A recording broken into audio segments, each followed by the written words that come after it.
We are doing something incredibly important today for the Assassin's Creed community, and I don't think anyone quite understands the gravity of the situation. So, today we're going to be rating all of the Assassin's Creed husbands, as I call them. And when I say husbands, I mean the men across the entire franchise that make us go, okay, wait a minute, who's that?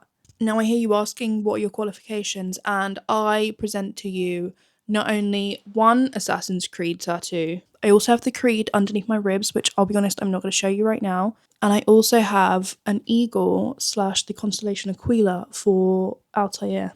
In addition to that, my work experience spans decades.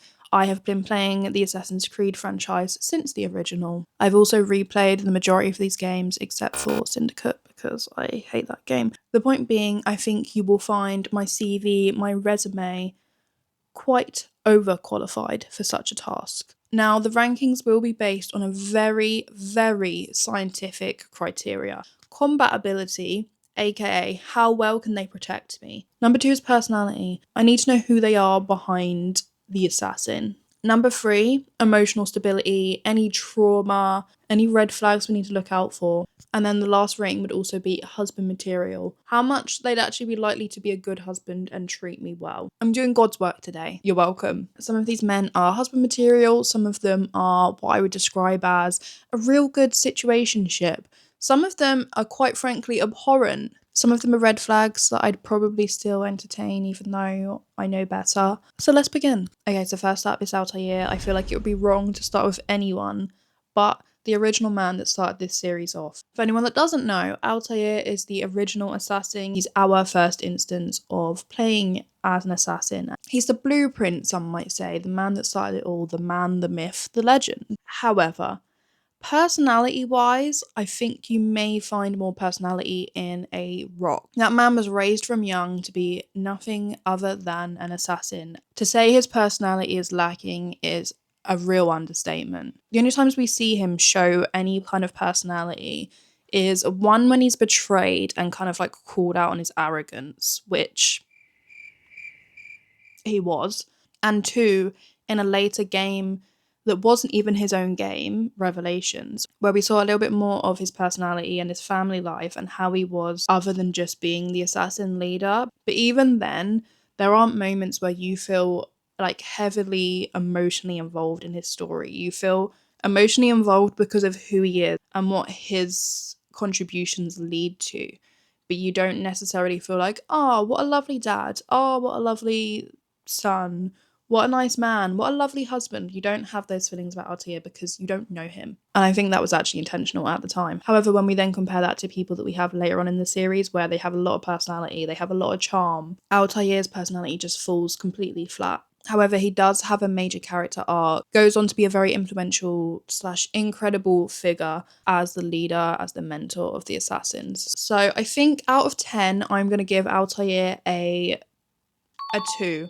I'll be nice. I'm going to give him a 2. In terms of combat, for Altair, he didn't become a mentor for any silly little reason. He is one of the best assassins that possibly ever lived. That man protected a whole keep of assassins against many an invader. Obviously not in the end, but we won't talk about that. But yeah, I feel like combat-wise, he is the blueprint. He is what you look for in terms of being like the pinnacle of an assassin mentor. I feel like I can give him no less than maybe a 9. I feel like he's a 9 out of 10. He could protect you well. And then in terms of emotional stability, I feel like this one goes hand in hand with personality in the sense of it doesn't feel like he has any capacity for kind of emotional connection or intimacy because we don't know who he is. Obviously, we know he has a wife.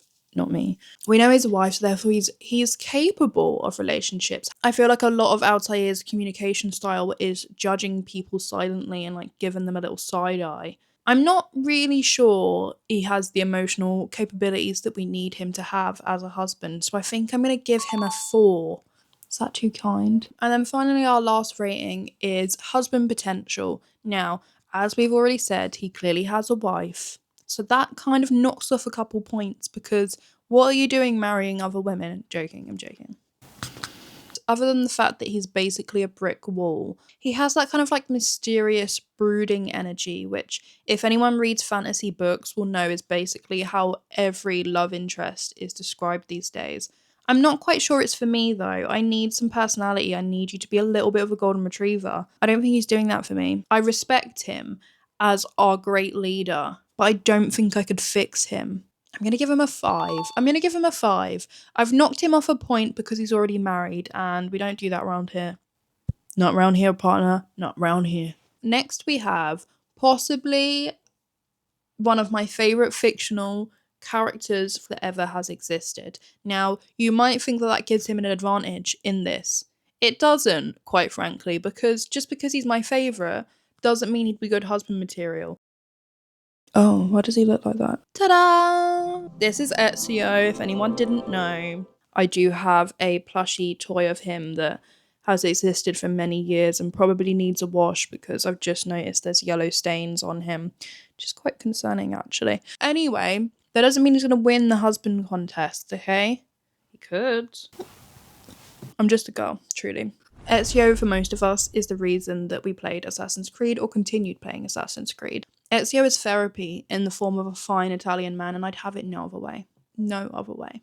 Ezio starts his game probably flirting in, let's say, the first 5 minutes, because that's just who he is, you know? He's charming, he's confident, he's Italian, he's just got that je ne sais quoi about him, you know? Ubisoft knew exactly what they were doing when they made him, especially in comparison to Altair, the game before. They knew exactly what they were doing. They knew we were going to fall in love with him. They knew when they voice acted him that we were going to fall in love with him. Need some help? Salve. So many flowers. Your husband must be very lucky. I am the lucky one. I have you here to aid me. Like, sir? Me? I would die. Truly, I would die. I would keel over, I'd shrivel up, I'd die. However, he didn't speak to me. We'll come back to that. Flirting with other women. Crazy. He's the kind of man that would basically ruin your life and you'd probably say thank you, or like you'd go into it knowing he's going to ruin your life, but you're there for the journey. That's just your journey, as my friend Obbs would say. However, let's get into his rating because it's not all good. Now, combat ability. I think he's probably on par, personally. I haven't got the stats to prove this. However, I think he's probably on par with Altair, and there are a lot of reasons why I think this. We also know that in Revelations, Ezio follows Altair's path, and he very much respects Altair and the Brotherhood and wanting to become this kind of mentor figure that is also respected. On top of that, he also travelled to other places, such as Istanbul, where he learnt how the Brotherhood there are number one fighting, but also like using different methods to climb. Overall, I'm going to give him the same score that Altair had, which is a 9. A 9 in combat. He could perfectly take care of me. If there was any trouble, I have no doubt if Ezio's next to me. In my personal, humble opinion, he's one of the most capable assassins across the entire series. Especially considering that he wasn't trained to be an assassin from birth and he was very much like left to his own devices. Personality. See, now I want to give him a 10. I want to give him a 10. I don't feel like you can say the Assassin's Creed franchise without people thinking of Ezio. I think a lot of that has to do with his personality. It has to do with his charm, his charisma, his little quirks, his little jokes, his relationships with other people. He has deep, meaningful relationships with a lot of people. I just feel like his personality is beautiful, so I'm going to give him a 10. He's a 10. He's got a 10. Now we get onto emotional stability, and I think this actually changes a lot depending on when we look at Ezio. So I think it's probably better to look at the end of his life, because when he was younger, he was very chaotic, okay? He obviously also had a loss of quite a few family members all at once, and kind of his whole world being turned upside down. So I have no doubt that Ezio in his younger years, when he was very much like a womanizer and obviously was dealing with the trauma of his family, had the emotional awareness and capacity of like a toad. However, we see him in Revelations as this kind of older, maturer man, actually developing a relationship with Sophia and others around him. We know that later on in life he has a lot more emotional awareness and capacity, and while I think his chaotic self was dealing with like the trauma of his family dying in his previous years, like you don't tend to see the ghosts of that on his later self, not as much. So I'm going to say emotional stability. I'm going to give him a 7. I'm going to take away a couple of points just for like his trauma-led behaviour in the first few games. A lot of why he becomes an assassin is very much like revenge motivated at first. And then husband material, much like Altair is going to get docked a couple of points because how dare he take a wife. In saying that, we know that he is husband material because he goes on to be a very good husband to Sophia. I think all in all, especially from what we've seen of the short story, would be a lovely, loving husband, if not a bit of a flirt, a bit of a charmer. Could I deal with that personally? Probably not. So I'm going to dock off a couple more points. Imagine you go down to like the local market and he's just like charming the fruit girl. Yeah, no. Couldn't do it. Would end up dead. I'm going to give him a 7. I'm going to give him a 7 for husband material. I've docked off a couple of points for his ways, his rakish ways, but overall I'm going to give him a 7. Next up we have Connor, which I feel like is a little bit of a controversial one, along with number 3 as a game, because I feel like people either love it or they hate it. I still really like Connor. I don't know why people don't personally, but Connor is very much a quiet and intense type. He's very, very different from Ezio. He's almost similar to Altair in a certain sense. He's brooding not because of responsibility, he's just brooding because like his life makes him want to brood, you know? He's just a quiet, intense type, but I know we all know someone like that. He's emotionally complex, he's not necessarily a bad guy, he's not necessarily a good guy. He's a little bit terrifying. His moral compass is good though, I'll give him that. His moral compass, sublime. Connor is the kind of man that absolutely would protect you and that everyone wants by their side, but you almost don't know how far they take it. You could joke one day, be like, I'll kill him for you, but you don't know if he's serious. He probably would. But I also feel like he wants to like stare off into the forest and just like dwell on everything that life gives him to think about. Communication skills, limited. Limited. He basically primarily communicates through like really blunt words and intense eye contact. There's not much else we get from Connor. There's a lot of unresolved childhood trauma.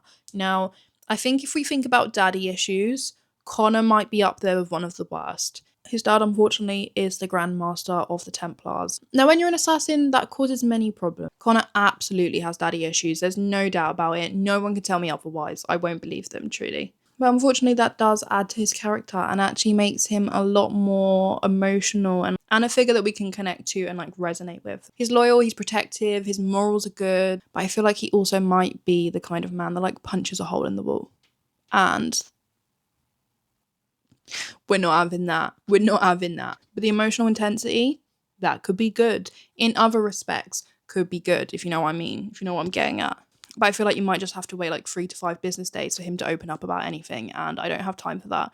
I'm a busy girl. So let's rate him on combat. I was thinking of putting him on the same like pedestal as Altair and Ezio, but I can't remember off the top of my head if he actually ever becomes a mentor or not. And part of me wants to say no, but I don't know. Something in me is just telling me, again, no stats, only vibes. Something's telling me that he's just not quite on that level. I feel like he also has different skills in the way that he fights with. Is it a tomahawk? Is that what he fights with? I feel like he's a little bit more reckless with it than what we'd see of like a very composed Altair and even Ezio. Connor presents himself as this more like rugged option. So I guess if you're in like a street fight, Connor. In terms of like stealth and all of that, I just feel like Ezio and Altair might have one up on him on that. So I'm gonna go with an A. I feel like he's easily one of the most intimidating assassins, like strength and ability wise. I just don't know if he's on the same level as Ezio and Altair. Again, no stats. The sources, trust me. Now, personality. There's much to be desired. I feel like his personality is very brooding. It's very intense. It's very all or nothing. And some people might like that. Me personally, that's a little unpredictable. I don't necessarily know if I need that energy. Personality wise, I'm going to give him a 4. I don't feel like he's a brick wall the way Altair is. He doesn't flirt. He doesn't charm. He just like stares at you intensely. That's all I can really remember about Connor is just he stares intensely. He might raise his voice a little bit to get his point across. Now, when we talk about emotional stability, I feel like we might have already lightly touched on this, but this man has so many unresolved traumas. Not only has his mum been killed, and basically the rest of his people in a fire set by the Templars, but he also has extreme daddy issues. His dad is literally the Grand Master of the Templars. And I think all of that trauma does present itself really well in the little bit of personality that we do have of Connor. He's very troubled. He needs purpose. And he doesn't have it, so all he has right now is revenge. I just don't think that leaves a lot of emotional stability, awareness, capacity, available to him, and that's fine. I think for that reason we're going to have to give him 4 for emotional stability. It's not looking good, Connor. Now lastly, husband material. Now one thing I will say about Connor, you cannot take it away from this man. He is loyal. He's very protective. Some may say overprotective. But I feel like all of the issues we've already just spoken about, the kind of emotional or lack of emotional awareness, it's just that it's labour. It's emotional labour that I don't need to do as a wife. He gets points for being loyal and protective. I'm gonna give him a 6 for husband material. It's not his fault he has his unresolved trauma. However, it's not my job. He needs to sort that out. So I hope later on in life he does sort it out. I really do. I wish the best for him. I really like this man. It makes me sound like I don't like Connor. I actually love Connor. But would I want him to be my husband? Probably not. I'm going to give him a 5, actually. I've changed my mind. I'm going to give him a 5. I think 6 is too much. Next, we're going to talk about another favourite, and if you didn't know, they are actually remastering this game, so I'm very excited. We're going to talk about Edward Kenway. Now, lovable rogue comes to mind when I think of Edward Kenway. Pirate, bit of a red flag, but terrible decision maker, a drunk, incredibly reckless, but kind of charming with it. Do you know what I mean? Kind of charming. He makes you want to live that kind of pirate life. I've never ever dreamed of being a pirate, but why did Edward make me want to be one? Edward Kenway is the definition of, but I can fix him. He's chaotic. I'll be honest, he actually kind of feels like me if I was let loose on this world. I feel like 70-80% of the game, he makes the most terrible life choices that affect so many people around him, including himself. But somehow, despite all of that, you're still rooting for him. It's really strange. But there's character development. There is. By the end of Black Flag, albeit pretty much everyone around him is dead, but by the end of Black Flag, he goes from being this kind of reckless pirate character, becomes like very emotional and very reflective, and even becomes a caring father, and you're like, oh, it's like, okay, fair enough, Edward, I was unfamiliar with your skills. Does that negate everything he did before that point? Probably not. Kenway to me feels the same way that Iron Man does. It's like you're so obnoxiously arrogant. Nearly everything is your fault that happens in the universes that you all exist in. However, at the end, you make such good choices that I can't hate you. That's the way he feels for me. It's just an Iron Man arc. Combat ability. He's a good fighter for being a pirate. Again, I think there's this recklessness that comes in his fighting. It's not this fine-tuned assassin training. It's very much like life skills, brawn, and like just survival. It's just survival. It's how can I survive with the means around me. I'm gonna give him a 7 for someone that wasn't like officially trained in being an assassin and has literally just had to survive out here. He's a pretty good fighter. Now, personality is a weird one for Edward. I think you either like his personality or you don't. I think he's very Marmite, but I also think he's charming in the sense he could literally convince you to commit a crime and you'd be like, yeah, sure, why not? Sounds good. Sounds like a fun time. Sounds like a good Saturday evening. So I think he's a charmer. I think despite all of his faults, there's a lot of arrogance there. He is a charmer. So I'm going to give him a 7. I'm going to give him a 7 for personality. Emotional stability for Edward. There's not much. I'll be real. That man is as cuckoo as they come. He's so reckless. He's so irresponsible. And I don't even think he really cares about what he's doing to these people until it's like shoved in his face. So I actually think emotional wise, he might be worse than Connor because I understand he gets better at the end. But I feel like almost 80% of his life was just making really bad choices and having no, what's the word called? My ex had none of it. Remorse. I feel like he had no remorse for any of his actions until like literally the end cutscenes. I think it's going to be a 2 for emotional stability because wow. Husband material. Early game Edward? Absolutely not. Late game Edward? Potential. There's potential. But it's not high. For me personally, it's not high. While I'm aware he settles down and obviously becomes a dad who very much tries to look after his children, doesn't quite go that way, unfortunately. He would try, but I still don't think it's going to be high enough to save him this day. He's going to be a 4. Now I'm going to go on to Jacob Fry. Now, some context. Syndicate is probably my least favourite game. However, I'm going to be fair. I'm going to be really fair to Jacob. Jacob Fry is pure chaotic energy. He's a gang leader. He just starts fights in the street. He punches everyone. He just causes problems. He's known for causing problems. How he became an assassin, I don't know. He's so irresponsible. But is he fun? Probably. It's probably fun to be around. I feel like Jacob's the kind of guy that you probably like date for 3 months and then realize you've accidentally agreed to like start a criminal empire with him, and you obviously then try and get yourself out of it and you can no longer escape. Scary. Just like the man before him, he causes pretty much 80% of his own problems. Would it be fun? Probably. Is he stable? No. No. Jacob to me represents one of my biggest fears, and that's like football hooligans, right?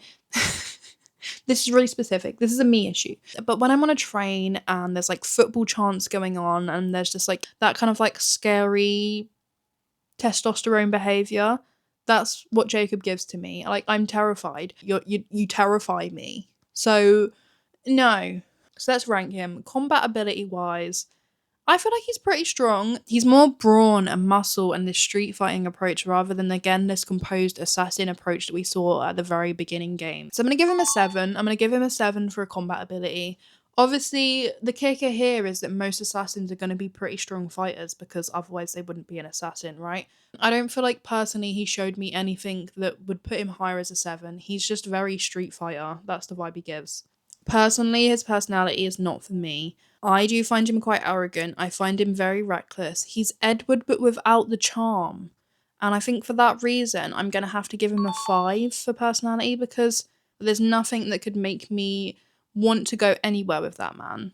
And you're very chaotic. I'm already a chaotic person. My ADHD is out of control. I don't think we can have 2 of us. There's only space for 1 of us in this town, and it's me. Emotional stability does not exist. It does not exist. This man does not know impulse control. He doesn't know how to rein it in. He doesn't know how to speak in an inside voice. He loves his sister, and that's probably the only kind of awareness he does have. And he loves his town. He loves his city. He loves London. He wants to protect it. But that's it. So I think emotional stability is going to be like a 1 or a 2. I'm going to give him a 2. I'll be nice. I'll give him a 2. And lastly, husband material. I personally think he'd probably be a fun boyfriend, but a long-term partner, absolutely not. Absolutely not. Not for me. I want nothing to do with him. He'd probably get us banned from so many establishments. We wouldn't even be able to go out for dinner. He'd just be starting fights everywhere we go. No, I just don't think I can have. Who did I say earlier on would punch holes through a wall? Because I take it back, because actually that would be Jacob. Husband suitability, husband material, he's going to get a 2. Apparently this is a Jacob Fry hate club, and I'm kind of here for it. Our last assassin in the run-up is going to be Bayek. Now, Bayek to me, Bayek is just, he's a sweetheart. He's a cutie pie. Let me tell you, that's husband. Loyal, compassionate, protective. Oh, stunning, emotionally intelligent. He feels like he has it all. He literally spends his entire game helping people. It doesn't matter who they are. He's a man that cares deeply about community and making sure everyone gets fed and everyone's clothed and everyone's got shelter, everyone's okay. Bayek is the definition of a good man. He's not even the kind of man that says he's a good man, because they never are. I'm saying he's a good man. I feel like if Assassin's Creed was ever going to have like a green flag contest, Bayek would be our winner because there's just not too much wrong with him. Now, what is wrong with him? If you have played Origins, you will know his tragic backstory. You very much watch him be a very caring and loving father, and you unfortunately then watch his child be killed by the Templars. For a lot of the game, him and Aya, his partner, are essentially getting revenge and retribution for their son's death. He's very traumatized. Even when they do find their son's killers, they kind of agree to stay apart and create what we now know as to be the Brotherhood because they found a duty that's higher than revenge. That is some dedication. However, I'm sure there's a lot of emotional baggage behind that we don't necessarily see. So let's talk ranking. Combat ability, I feel we are at a strong 9. Now, the reason I say this is he's an extremely talented warrior. Before he becomes an assassin, he trains, or before they even set the Brotherhood up, he's a Medjay for Siwa, which means he's basically a protector of the people. So he's already a very well-trained soldier, let's say. Not only can he use kind of swords, daggers, he can also shoot bow and arrow. There's a lot of like weapons in his arsenal. Extremely capable warrior. Charisma and charm. Now his charm is a very different charm. It's an understated. He's not overtly suggestive like Ezio. He's not a womanizer because obviously he has his wife and he loves his wife dearly. But there's just a loving quality to him. Like everyone around him trusts him. He's reliable. They kind of call him for help. He's just the guy next door. He's good. He's truly good. And I think that is where his charm exists. You can be this crazy talented warrior. You can be a man that's lost his wife and his child, and you're still this kind, warm individual. So I think personality, I'm gonna give him a 10. I think he's up there. He's a different personality to Ezio, but he's still got possibly one of the best personalities we've seen. Emotional stability, I think considering what that man goes through, his emotional stability is insane. Me personally, I could never. Obviously, he's going through a lot of grief throughout most of the game. However, there are only moments when you really see him lose it, and that's definitely obviously when his child dies. Other than that, he's very composed throughout most of the game, and he's able to process his grief while also helping so many other people. I'm going to give him an 8 for emotional stability because I think he holds his grief incredibly well. You wouldn't know that that man's grieving. You wouldn't know that that man's losing his marriage. You wouldn't know. You just truly wouldn't know. And then lastly, we have husband material. Now, Bayek is possibly the greenest flag that Ubisoft has ever created. We know that he's a loyal partner. We know that he's a loving husband. He would love to have saved his marriage with Aya, but unfortunately that's not the way it went. We know that he was a great father. We know Bayek in so many parts of his life and how he applies himself to so many aspects in his life. And all of them he does incredibly well, and all of them he's deeply respected and loved back. I can't see many things wrong with him that I can even mark him down on a husband. I think, like the others, he will have to get knocked down a point because he has a wife. So I'm going to give him a 9 for husband material. That's pretty high. That's crazy. He's had high scores all front. Wow.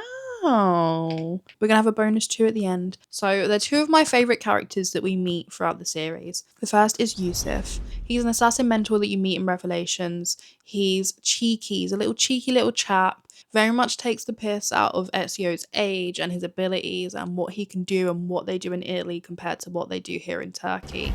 Ezio Auditore de la. Prego. Forgive me. I have a hard time remembering that Italian gibberish. I personally think he's one of the most underrated men in this entire franchise, and I think that's because not enough people rate Revelations for the game it is. It's my favourite game.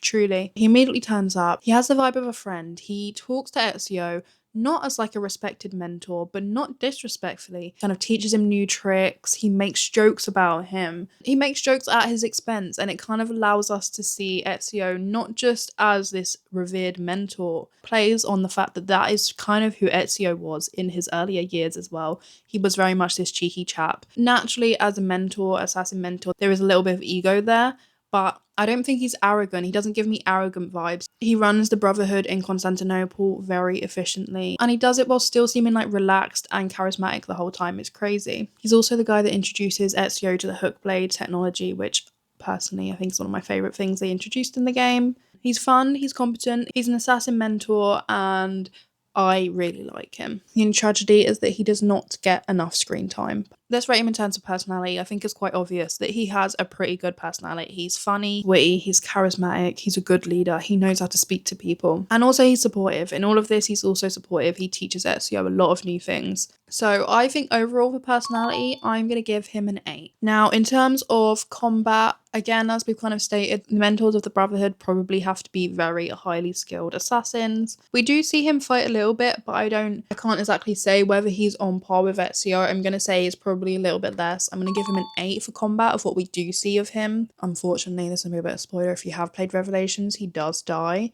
So I can't say he's the strongest of fighters. Now, in terms of emotional stability, because he's a side character, we don't know enough of like his life to know exactly how emotionally stable or unstable he is. In terms of how he comes across very relaxed, he comes across very confident and like emotionally mature. He's not intimidated by Ezio's presence, but he also like still respects him, you know? There's no kind of ego there, a sense where it's a detriment to anyone. Other than like the loss of the people in his Brotherhood, we don't get any kind of inkling that he's had any loss or is great trauma around him, and if he is, he carries it extremely well. I think emotional stability wise, I'm going to give him a 7 because we don't know otherwise. If he is going for anything, we don't know about it. And then finally, husband material. Yusuf is beautiful. I feel like he would respect you, he'd talk to you, he'd support you.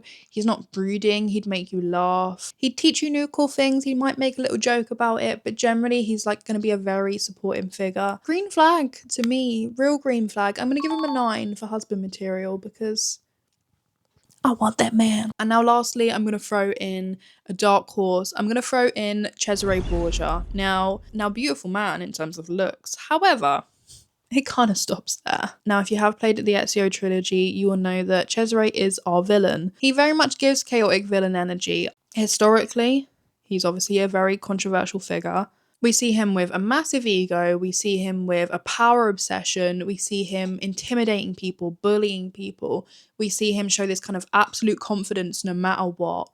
And it just doesn't come off in the best way. It really doesn't. He walks around like the entire world belongs to him, and I guess in some ways it kind of does. All of Italia shall be united, and you will rule beside me. He's not nice, really. He's really dramatic, he's theatrical, he wants to make a show out of embarrassing Ezio and anyone else that he wants to like lower. Makes him very entertaining, he's an entertaining figure to watch and interact with, but similarly, he's quite terrifying because you know that his confidence stems from somewhere. He's pretty good at whatever he does. He's also deeply unsettling as a being. He's unstable, he's manipulative, and he's power hungry. So kind of puts him in like entertaining fictional man, but would never want that man anywhere near me in real life kind of territory. An extremely attractive red flag is what I'm going to say. And somewhere along the way, I'm probably also going to dock him quite a few points because he is involved in incest with his entire family. And that is one thing that we are absolutely not doing here. I won't stand for it. I won't. So let's talk about combat. So obviously we know in the story he's an incredible fighter. He's a military commander, but he's also a great fighter himself. He obviously gives Ezio a run for his money. I think combat-wise, we have to put him on par with Ezio, so he's going to be a 9. Now, emotional stability. He is genuinely like a toddler that gets told no. Like, if he gets told no, the entire world goes up in flames. He cannot hear the words no. He does not recognize them. He reacts to setbacks like you kind of told him he can't go on his iPad. It's crazy. Emotional regulation of a toddler, I'm going to give him a 1. And you might think I'm being dramatic, but there's genuine scenes where his dad tells him no. They all storm out crying, shouting, trying to kill each other. Father, do you not see? I control all of this. If I want you to die, you die! Personality-wise, now, I think this one's quite obvious, but just in case it wasn't clear, he's entertaining to watch. He would be absolutely exhausting to be around. He's just not a nice man. There's not a nice part of him that we see, or even a caring part of him that we see. We know that he's in love with his sister in ways that he probably shouldn't be. And even her, he doesn't really care for her like that. There's no support for anyone. It's just about power. He's going to get a 1 for personality. And then lastly, husband material. Cesare is the complete opposite to Yusuf. He wouldn't respect you. He wouldn't support you. He would absolutely use you to get his own ends.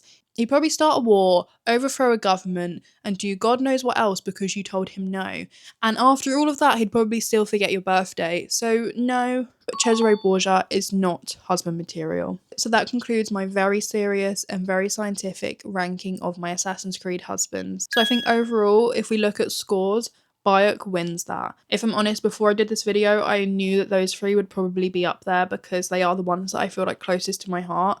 I actually thought Ezio probably would win, but there's the shock. Let me know in the comments who your Assassin's Creed husband is, who I ranked wrong in your personal opinion. No one say Ezio.